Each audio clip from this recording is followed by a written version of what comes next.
충청권 광역철도 노선의 청주도심 통과 여부를 결정할 사전 타당성 검토가 시작됩니다. 충북도가 정부의 K배터리 발전 전략에 대응하기 위해 2차 전지 산업 육성 전략을 수립했습니다. 충북의 올해 과수화상병 피해 면적이 지난해보다 66% 감소한 것으로 나타났습니다.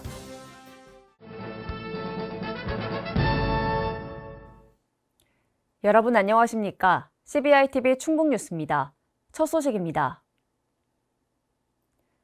충청권 광역철도 노선의 청주도심 통과 여부를 결정할 사전 타당성 검토가 시작됩니다. 충청권 광역철도가 국토교통부의 비수도권 광역철도 선도 사업에 선정되면서 이르면 10월부터 사전 타당성 조사가 시작될 것으로 보입니다. 국토부는 이 과정에서 경제성 등을 따져 청주도심 통과 여부를 결정할 예정입니다. 이에 따라 도는 연말까지 자체 연구 용역을 진행해 내년 상반기 안에 노선이 확정되도록 국토부를 설득할 계획입니다. 충북도가 정부의 K배터리 발전 전략에 대응하기 위해 2차 전지 산업 육성 전략을 수립했습니다. 특히 기술 개발과 상용화를 지원하기 위한 다양한 인프라 구축에 초점을 맞췄습니다. 신국진 기자입니다. 재사용이 가능한 2차 전지는 반도체의 뒤를 이어 국가 성장을 주도할 핵심 산업으로 부상하고 있습니다. 전기차용 2차 전지 시장만 보더라도 2020년 304억 달러에서 2030년 3047억 달러로 10년간 10배 정도의 성장이 예상되고 있습니다. 이런 가운데 충청북도가 한국 배터리 산업을 견인해 세계 2차 전지 시장을 주도하겠다는 통큰 계획을 수립했습니다. 우선 2차 전지 육성을 위해 3대 전략, 9대 핵심 과제, 45개 세부 사업을 추진합니다. 특히 기술 개발과 상용화를 지원하기 위한 다양한 인프라 구축에 초점을 맞췄습니다. 청주시에 303억 원을 들여 2차 전지 소재 부품 시험 평가센터를 구축하고 배터리 시험 제작을 통해 성능과 안정성을 평가할 수 있는 신뢰성 평가센터도 충북에 마련될 예정입니다. 또한 민간 수요 공급 기업들이 공동 연구 개발을 추진할 수 있는 2차 전지 전문 연구소 설립과 오픈 이노베이션 시스템도 구축하기로 했습니다. 충청북도는 정부가 추진 중인 차세대 전지 상용화 지원센터도 유치해 기술 개발을 선도한다는 계획을 세웠습니다. 이외에도 현장 수요에 맞는 고급, 중급, 초급, 실무 인력 육성에 나섭니다. 고급 인력을 위해 대학과 연계해 석박사 과정을 운영하고 중급 기술자 배출을 위해 한국전지산업협회와 손을 잡는다는 계획입니다. 충북에 위치한 특성화 고등학교와 함께 초급 기술자도 양성해 실무 인력을 중점적으로 양성할 예정입니다. 충청북도는 모든 사업이 자리를 잡을 경우 충북이 K배터리의 심장이 될 것이라며 막바지까지 최선을 다하겠다고 밝혔습니다. CBI-TV 신국진입니다. 충북의 올해 과수화상병 피해 면적이 지난해보다 66% 감소한 것으로 나타났습니다. 지난 13일 기준 도내 과수화상병 피해 면적은 94만 9천 제곱미터로 피해가 컸던 작년과 비교하면 3분의 1 수준입니다. 이에 따른 피해 금액도 지난해 571억 원에서 올해는 188억 원으로 줄었습니다. 도는 올해 괴산과 단양에서 과수화상병이 신규 발생했지만 신속한 차단 방역으로 확산을 막았고 기존 발생지에서도 적극적인 사전 방제로 피해를 줄였다고 분석했습니다. 도내 노인복지시설을 대상으로 이달 말까지 코로나19 방역수칙 준수와 이행 여부를 점검합니다. 주요 점검 사항은 입소자 접촉 면회 중단과 거리 두기 준수, 시설 내 수시 소독과 환기 실시 등 강화된 방역수칙에 따른 준수 여부입니다.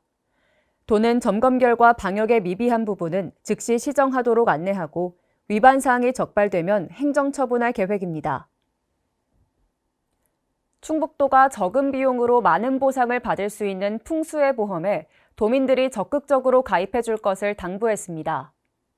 특히 올해는 제3자 기부를 통해 재해 취약계층의 자부담 보험료를 대폭 지원하고 있으며 전수가입이 될 수 있도록 각 시군을 적극적으로 독려하고 있습니다.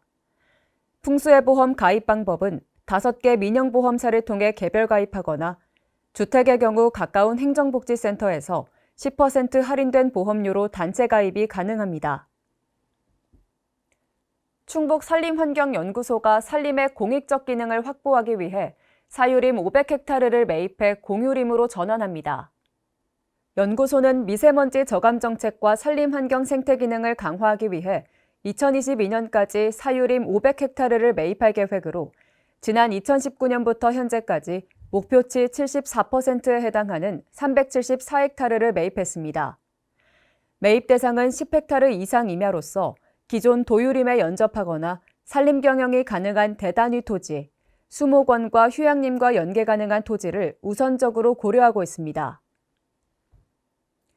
충북도청 대회의실에서 도내 주요 경제기관 단체가 참여하는 모교 경제회의가 열렸습니다. 이시종 지사의 주재로 진행된 이날 회의에서는 2027 하계 유니버시아드 충청권 유치 대국민 홍보를 위한 추진 방안을 논의했습니다. 이 밖에도 이 지사는 미래해양과학관 건립 추진과 탄소 중립 2050 숨심 캠페인 동참 등 주요 현안에 대해 각 기관의 적극적인 관심과 협조를 당부했습니다. 충주 과수거점 농산물산지 유통센터가 농림축산식품부 주관 2021년도 경영평가에서 전국 1위를 수상했습니다. 충주 농산물산지 유통센터는 취급액 성장률과 계약재배 매입률, 운영 효율성 등에서 높은 점수를 받았습니다. 이번 수상으로 센터는 FTA 사업계획 수립 사업비 5천만 원과 원물 확보 자금 20억 원을 무이자로 지원받게 됩니다. 도는 앞으로도 충북 과수산업의 경쟁력 제고를 위해 행정 재정적 지원에 최선을 다할 것이라고 밝혔습니다. 충북도가 젊고 열정 넘치는 실무자 중심의 혁신 주니어 보드를 구성하고 이달부터 운영에 들어갑니다. 혁신 주니어 보드는 향후 공직사회의 중심 역할을 할 젊은 공직자들로 구성된 도정혁신 연구 모임으로 근무 경력 10년 이내의 30대 이하 직원 18명으로 구성됐습니다. 주니어 보드는 앞으로 자유로운 토론과 도정 주요 현장 견학 등을 통해 새로운 도정 아이디어를 발굴하고 제안하는 역할을 하게 됩니다. 대한민국 최고의 동굴 테마파크라는 평가를 받는 화록동굴은 입소문을 타고 알려지면서 많은 시민들이 찾는 충주의 대표적인 관광지로 거듭나고 있는데요. 더위를 피해 야광벽화부터 카약 체험까지 만나볼 수 있는 화록동굴을 소개합니다. 한때는 동양 최대 광산으로 불릴 만큼 큰 규모를 자랑하던 화록동굴이 새로운 변신에 성공했습니다. 독특한 분위기에 넓고 시원한 동굴 안에서 야무지게 즐기는 체험과 휴식의 힐링 테마파크. 화록동굴의 무한한 세계가 지금 열립니다. 겨울엔 여름이 그립고 또 여름엔 겨울이 그리운 마음, 저만 그런 거 아니죠. 이렇게 무더운 날에 어디 시원한 곳에 가서 더위도 잊고 또 즐거운 추억을 쌓고 싶은 분들을 위해 우리 모두의 바람을 만족시켜줄 최선의 선택지, 충주 화록동굴을 찾아왔습니다. 즐거운 동굴 탐험을 해보기에 앞서 먼저 이 화록동굴에 대해 알아보려고 하는데요. 안녕하세요. 아유, 예, 안녕하세요. 네. 어서 오세요. 네, 제가 생각한 동굴의 모습과 다르게 LED 조형물도 많이 보이는데요. 이 화록동굴은 어떤 곳인가요? 화록동굴은 옛날부터 그 활석을 캐던 장소입니다. 그런데 이제 밖에 있던 활석을 이제 그 조선시대까지는 채굴을 해서 우리 임금님께 진상을 하고 이랬던 그 물건이기도 하는데 아주 소중한 물건이었어요. 근데 1920년도에 일본 일제시대 때 일제들이 전쟁 물자로 사용하기 위해서 이 화록동굴을 개발하기 시작했습니다. 그래서 이제 100년의 역사가 되는데요. 50년대부터는 우리 충주시를 그 경제를 견인했던 이런 역사의 현장이기도 합니다. 일부분은 관광지로 이제 개발을 완료해서 어느 정도 이제 틀을 잡아가고 있는데요. 그러면 이 화록동굴을 볼 때 중점적으로 봐야 될 부분이 있을까요? 가장 키포인트를 주는 거는 카약을 할 수 있는 곳이 있거든요. 카약을 이제 지금 개발해 놓은 곳은 한 20여 대, 30여 대 정도뿐이 수용을 못 합니다. 그런데 지하 2층에 이제 내려가게 되면은, 지하로 더 내려가게 되면은, 수백 대까지도 감당할 수 있는 이런 카약이나 뭐 이렇게 반잠수함 이런 것들을 띄울 수 있는 이런 장소가 있어요.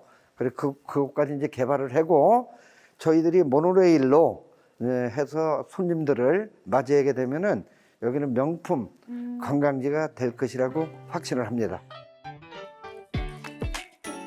국내 유일의 활석광산이라는 굵직한 과거를 간직한 화록동굴은 광산 산업이 호황을 이루던 시절의 흔적을 아직 간직하고 있는데요. 매일 땅 위로 광물을 올려보내기 위해 쉴 틈 없이 돌아갔을 500마력 권양기를 비롯해 땅과 동굴을 이어주는 수직에 가까운 레일 등이 그때 그 시절의 기억을 어렴풋이 떠오르게 합니다. 화록동굴은 과거를 품고 또 다른 미래로 나아가는 공간이 아닐까요? 네, 이 동굴 내부 온도가 연중 11도에서 15도로 유지된다고 하는데요. 제가 오늘 긴팔에 긴 바지를 입었는데도 이 서늘함이 느껴집니다. 여러분 꼭 화록동굴 오실 때는 긴팔이나 겉옷을 챙겨오는 것을 잊지 마시길 바랍니다. 이렇게 동굴 내부를 걷다 보면 LED를 이용한 조형물도 볼 수 있고요. 또 색다른 사진을 남길 수 있는 야광벽화도 볼 수 있는데요. 왜 이 화록동굴에 가족 단위로 그렇게 많이 오시는지 알 것 같네요. 눈앞에 펼쳐진 환상적인 풍경에 감탄이 절로 나옵니다. 다른 차원의 세계로 들어온 듯한 야광벽화들이 시선을 사로잡는데요. 색다른 분위기가 물씬 풍기는 이곳에서 인생샷 한 장 남기고 나면 눈이 휘둥그레지는 또 다른 풍경이 기다리고 있습니다. 넓은 동굴 내부에 촘촘하게 자라고 있는 이 식물의 정체, 바로 고추냉인데요. 햇빛이 들지 않은 동굴 속에서도 싱그럽게 자라는 고추냉이의 모습이 정말 신기하죠. 동굴 구석구석을 둘러봤다면 이번엔 동굴 탐험의 하이라이트, 카약 체험을 해볼 시간입니다. 동굴에서 카약 체험을 해볼 줄은 꿈에도 몰랐는데 이런 색다른 경험 오직 화록동굴에서만 가능합니다. 와, 동굴에서 카약이라니 너무 이색적인 체험 같은데요. 이 화록동굴이 유명해진 가장 큰 이유 중에 하나가 바로 동굴에서 이 투명 카약을 체험할 수 있다는 거라고 합니다. 동굴 호수를 유유히 헤엄치는 물고기를 따라 힘차게 노를 저어봤는데요. 생각보다 호수가 넓어서 이 카약을 타고 한 바퀴 도는 것만으로도 여름 무더위가 싹 달아나는 것 같습니다. 여러분 멀리 갈 필요 없이 이곳 충주 화록동굴에 오시면 투명 카약 체험을 할 수 있으니까요. 꼭 화록동굴 찾아보시기 바랍니다. 한때는 아무도 찾지 않았던 버려진 폐광이었지만 지금은 전국에서 관광객들이 몰려들고 있는 이곳. 색다른 볼거리와 즐길거리로 충주를 대표하는 관광지로 거듭나고 있는 화록동굴에서 한여름날의 시원한 추억을 남겨보는 것은 어떨까요? CBI TV 충북뉴스가 준비한 소식은 여기까지입니다. 함께해 주신 여러분 고맙습니다.